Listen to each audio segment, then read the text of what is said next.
오늘은 사도행전 23번째 신앙은 열린 질문입니다 라는 제목으로 하나님 말씀 증거하겠습니다. 여러분, 열린 질문이라는 게 무엇이죠? 열린 질문이라고 하는 걸 알기 위해선 먼저 닫힌 질문이 뭔지를 생각해 볼 필요가 있겠습니다. 닫힌 질문이란 이를테면 이런 것입니다.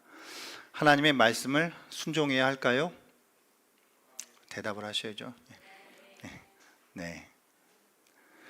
예수님은 하나님의 아들이 맞나요? 예, 라고 딱 떨어지죠.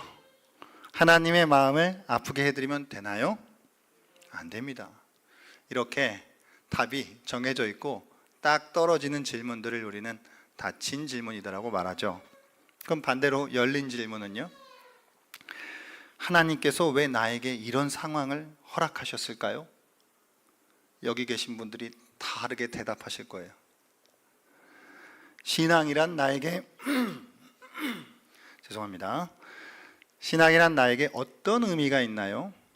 어떻게 답을 하시겠습니까? 딱 떨어지지 않죠. 이렇게 정해진 답이 있기보다는 여러 가지 답으로 이렇게 답 갈래가 나올 수 있는 그런 질문들을 우리가 열린 질문이다 그럽니다. 저는 닫힌 질문이 나쁘다, 열린 질문이 좋다 이런 걸 말씀드리려고 하는 건 아니에요. 우리가 그래서 이제 셀 모임 같은 것을 할 때도 보통 이제 닫힌 질문을 하다 보면 셀 모임 아마 한 20분 하면 집에 가야 될 거예요. 그렇기 때문에 이제 우리는 열려 있는 질문들을 이제 나눔을 위해서 함께 또 서로의 생각과 기도와 또 말씀해 주신 은혜들 이런 것들을 나누기 위해선 질문이 되도록이면 열려 있어야 이 나눔들이 이제 풍성할 수 있기 때문에 우리가 이제 소그룹 모임 가운데서도 보통 열려 있는 질문들을 가지고 이제 나눔을 하죠. 이게 성경으로 들어오면 성경 가운데 우리가 이제 율법과 복음을 좀 이렇게 나누어 생각해 본다면 율법은 대체적으로 닫힌 질문에 가까워요. 답이 딱딱 떨어지죠. 뭐뭐 해라, 뭐뭐 하지 마라. 별로 그렇게 생각할 일이 없습니다. 그냥 쉽죠. 단순해요. 그러나 복음은 어떤 면에서 열린 질문에 가깝습니다. 그러니까 저는 지금 복음의 진리가 열려 있다는 소위 종교다원주의라고 하는 그런 측면에서 드리는 말씀이 아니에요. 우리 교단은 WCC를 반대합니다. 그러나 복음의 진리에는 분명한 것들이 있지만 우리가 살아가는 삶의 여러 가지 정황들 속에 정말 답을 모르는 일들이 많아요. 그런 의미에서 이 복음적인 삶은 닫혀 있다라기보다는 오히려 열려 있다라고 말하는 것이 맞겠다는 또 생각이 듭니다. 그래서 이제 성경도 신약으로 넘어오면 구약 율법은 딱딱 떨어지는데 신약 율법은 사랑이 율법의 완성이란 말을 해요. 그래서 소위 사랑의 율법이라는 이상한 개념을 이야기해요. 이게 어려워요. 사랑의 율법. 그러니까 율법이긴 율법인데 뭐를 해야 되냐 말아야 되냐를, 예를 들어 당신이 정말 그 사람을 사랑하는 거에 따라 내가 이걸 안 할 수도 있고 할 수도 있는 거예요. 그러니까 하나님을 사랑하는 이 중심과 내가 저 사람을 사랑한다라고 하는 중심에 따라서 내가 이럴 수도 있고 저럴 수도 있는 일들이 많다는 거죠.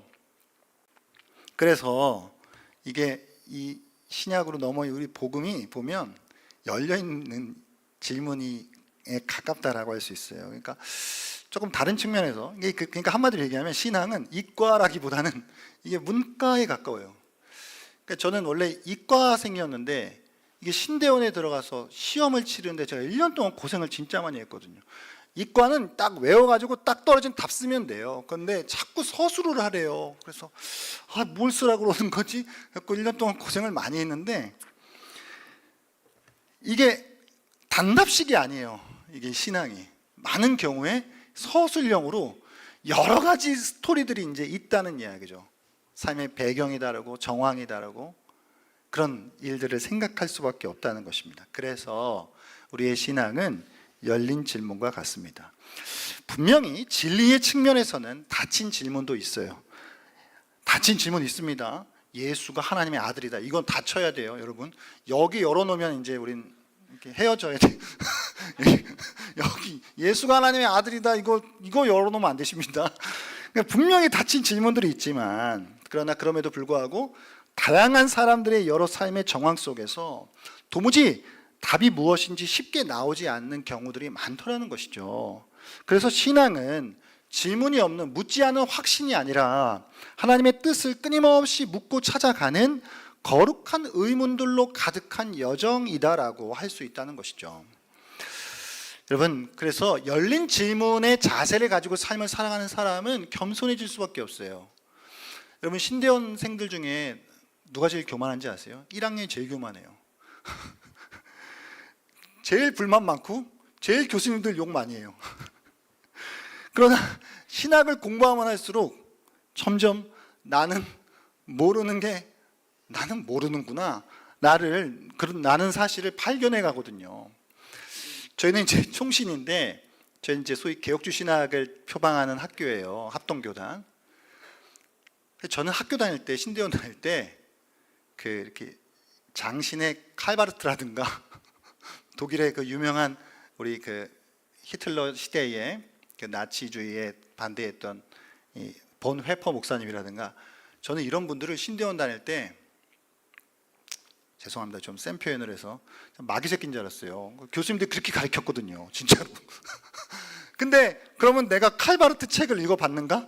본 회퍼 책을 읽어봤는가? 아니요. 읽어보지도 않고 그렇게 가르쳐주니까 그냥 다 틀린 줄 알고 그렇게 했는데, 나중에 제가 이분들의 글을 읽어보니까 물론 우리의 신학적 노선에서 달리해야 될 것이 있고 분명히 구별해야 될 것이 있지만, 그러나 정말 훌륭한 신앙인들이더라고요.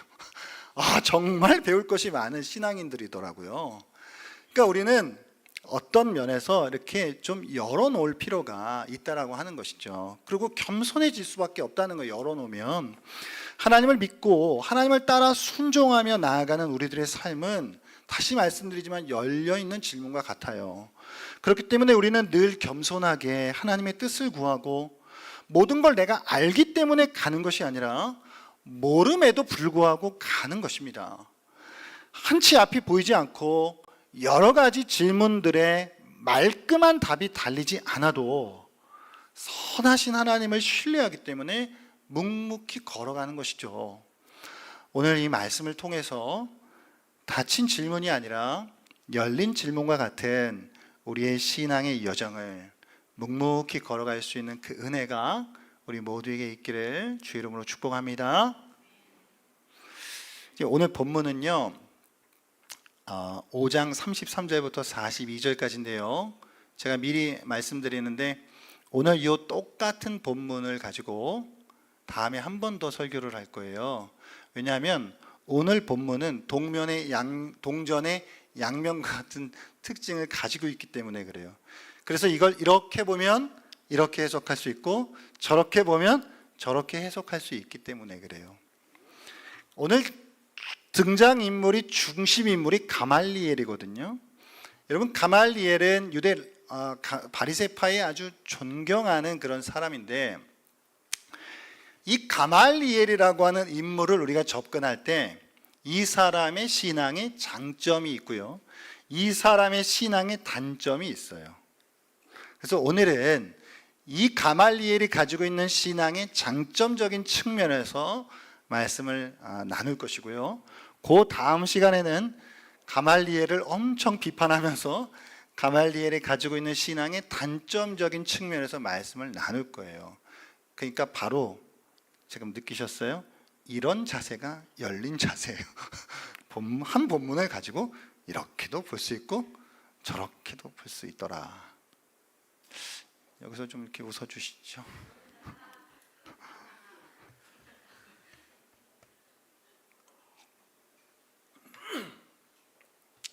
가말리엘이 누구냐? 가말리엘은 바리새인이에요.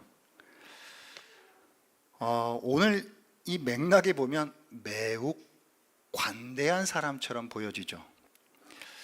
이 바리새파 사람이 바리새인인데요, 이 바리새인은 그 말 자체가 분리주의자들이라 이게 매우 이 율법을 엄격하게 지키는 사람들이에요. 그러니까 여러분, 이 사도행전 이 맥락 속에 사도들과 반대쪽에 서 있는 사람들이 지금 누구냐면 산헤드린 공회예요. 산헤드린 공회. 이 산헤드린 공회는 구약의 그 70인 장로라고 하는 그걸 배경으로 내려와서 예수님 당시 시대에 70명으로 이루어져 있고 거기에 대제사장이 의장으로 있어서 71명으로 이루어져 있는 유대의 최고 의결기관이자 사법기관, 그러니까 오늘날 우리의 국회이자 그 대법원과 같은 그런 역할을 하는 매우 권위 있는 기관이에요. 이 안에 구성원들이 어떻게 이루어져 있냐면 대체적으로 사두개인이 좀 사이즈가 크고, 그 다음에 바리새파가 조금 더 덜하고, 그리고 뭐 서기관들, 장로들 이런 사람들이 이제 이루어져 있는 것이거든요. 그런데 아무래도 이제 사두개인들은 이게 대제사장 계열들이거든요. 그래서 사두개인들은 약간 비교적 상대적으로 친로마적이에요. 이 사람들은 권력을 이제 좀 약간 빌붙는다 할까? 이제 그런 어떤 느낌이 조금 더 있고, 바리새파 사람들은 좀 더 민족주의적이에요. 그러니까 율법에 더 엄격하다고요. 이제 이 가말리엘이 바리새파 사람이에요. 바리새인이에요. 이제 바리새인도 보면 양대 산맥이 있어요.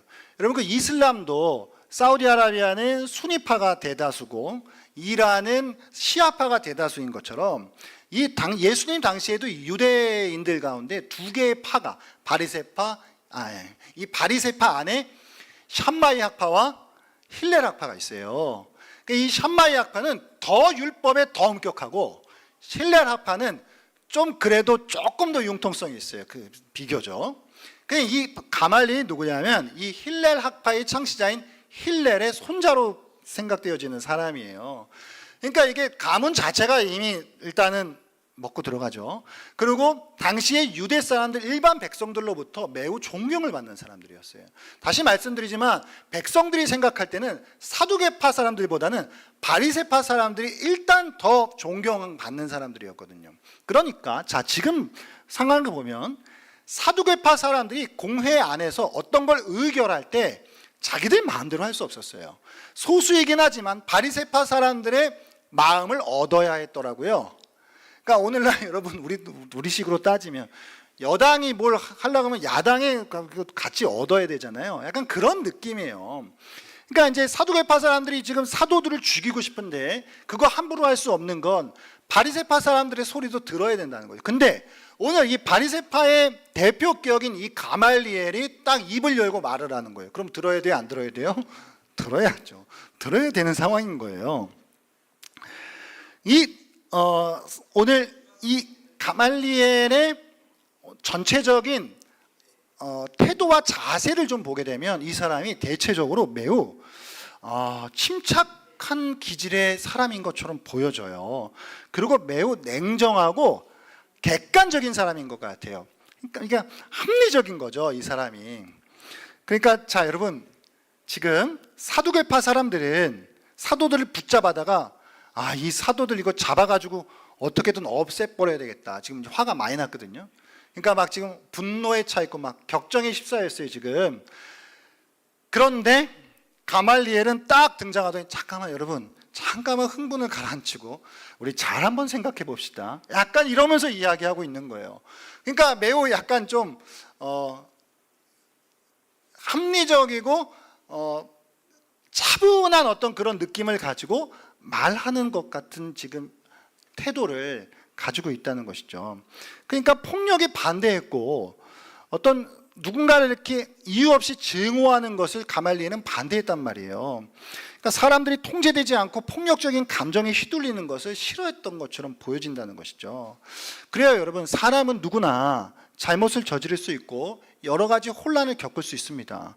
그러나 하나님을 두려워하는 마음, 하나님을 경외하는 마음을 가지고 있는 사람이라고 한다면 이건 내가 잘 모르는데, 내가 잘 모르는 영역인데 나는 그걸 인정할 만한 겸손한 마음을 가져야 된다는 것이죠. 그런 면에서 가말리엘은 훌륭한 점이 있는 사람이었던 것이에요. 사람은 많이 알면 알수록 겸손해지는 법이잖아요.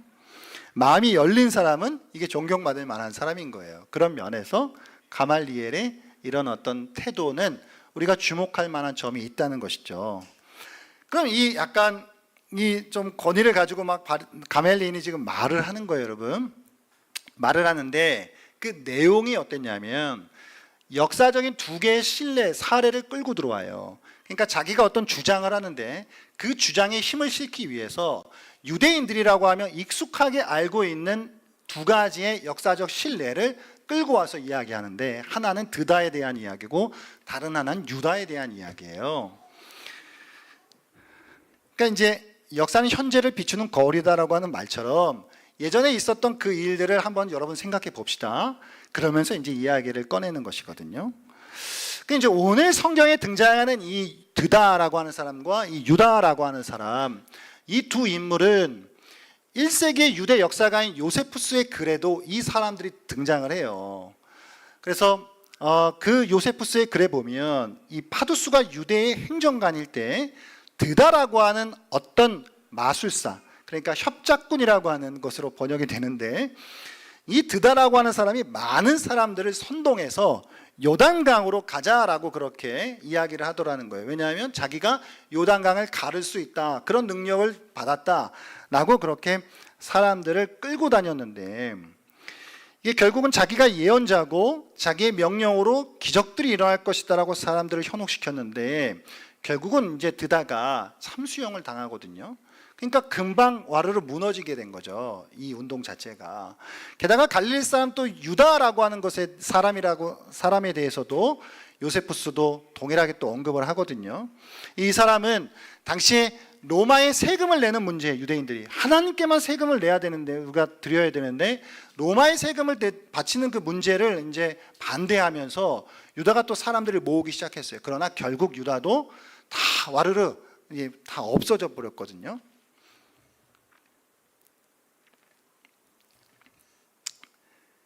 근데 이제 이 두 사람에 대해서 드다와 유다에서 이제 이야기하는데 이 가말리엘의 이야기를 듣고 있어 보면 결국은 이것은 한마디로 하나님의 주권에 맡기는 것이었어요. 하나님의 주권에.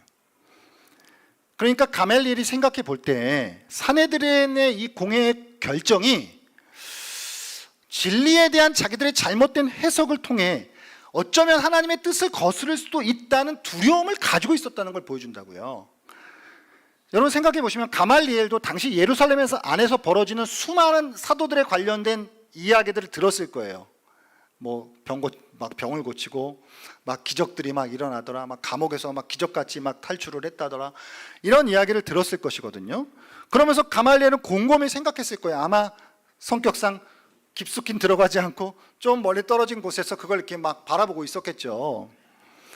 하나님께서 혹시나 이 사도들의 운동, 이 사도들의 새로운 운동에 하나님이 여기에 이들을 인정해 주시는 것은 아닐까라는 그 의문이 살짝 들어왔더라고요. 그래서 만약 이 일이 하나님께서 만약에 허락해 주신 일이라고 한다면 이게 더 앞으로도 커질 것이고, 그런데 만약 이 일이 하나님께서 허락하시지 않은 일이라고 한다면 이건 알아서 자동적으로 없어질 것이다 라는 논리를 이제 펼친 거예요. 그게 가말리엘의 주장이에요. 이게 어떤 면에서는 바리새파의 기본적인 가르침에도 맞는 이야기거든요. 바리새인들은 보통 이렇게 생각했어요.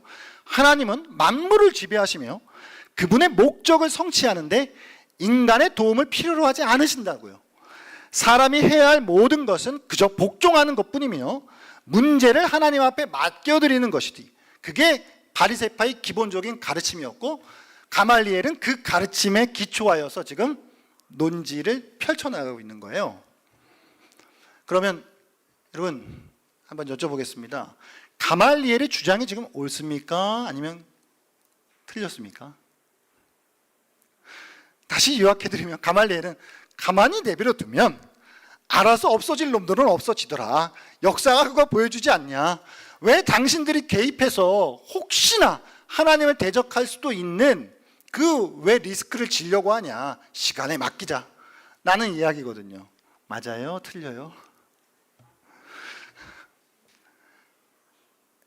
결론부터 말씀드리면 이 가말리엘의 주장은 태도는 맞지만 내용은 틀려요.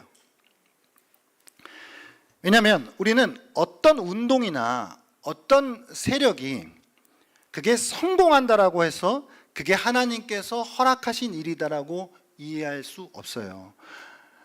이 가말리엘이 지금 여기서 말한 이 주장을 우리 신앙의 일반적인 원리로 적용해서 안 된다고요. 그렇게 따지면 여러분, 우리나라 그 신천지 무서워요. 늘어나잖아요, 막. 그리고 죽을 것 같다가도 다시 살아나는. 그러다가 이슬람 급성장하는 거 보세요. 그럼 그거 다 하나님이 허락하신 일인가요? 그러니까 이렇게 따지면 안 돼요. 뭐가 성공했느냐 실패했느냐로 그게 하나님께서 기뻐하시냐 안 기뻐하시냐를 생각할 수 없다고요. 다만 가말리엘이 이 사도들에 대한 이슈를 해석하는 것에 있어서 열어놨다고요. 하나님께 결정을 맡겨드렸다고요. 우리가 이 일을 판단하지 말아야 되겠다라고 겸손하게 그걸 내려놨다라고요.